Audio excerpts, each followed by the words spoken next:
soc l'Andraina i vinc d'Alemanya. Soc d'una ciutat que es diu Köln, Colònia, i ja porto gairebé 8 anys a Catalunya. Doncs jo estic aquí per amor, que vaig conèixer la meva parella a un viatge d'Interrail. I ara estem aquí. Primer ens vam juntar a Alemanya i després ell volia estar a Catalunya i vaig decidir que també per mi seria un bon lloc. Doncs quan vaig decidir de quedar-me a Catalunya vaig començar amb un curs a través del consorci i després vaig estudiar més a l'Escola Oficial d'Idiomes. Doncs jo recomano molt fer un curs de català perquè són molt interessants.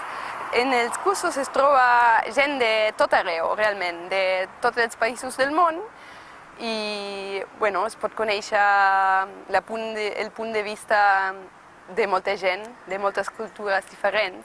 En canvi, els cursos de castellà vaig trobar una mica més avorrits perquè ahir només n'hi ha gent, només gent d'Europa.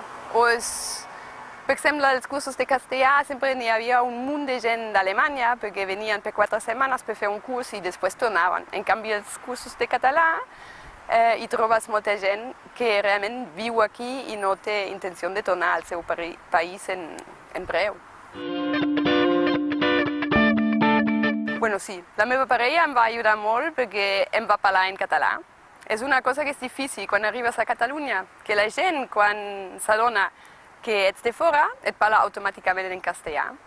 I llavors sí, que necessitava la meva parella per parlar-me en català. I també els meus amics que es forçaven de quedar-se amb el català i no canviar al castellà. És que sempre he pensat que Catalunya és molt divers i que té un munt de varietat. És que no he trobat el català o la catalana. He de dir que realment he trobat gent de tot tipus. I són coses petites que em sorprenen. Per exemple, com et tracten en un restaurant. S'ha d'aprendre això, no? O la manera com es saluda. O de saber quan he de donar un petó i quan no. Són aquestes petites coses que al principi em causaven bastant problemes. Doncs li recomanés que sí que aprèn català, perquè jo crec que és una manera molt fàcil d'integrar-se.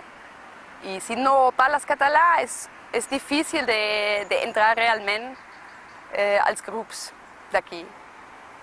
I si no vols quedar-te fora tota l'estona és superdifícil no parlar català. No, al revés, a veure. Si no vols quedar-te fora dels grups, hauries de parlar català.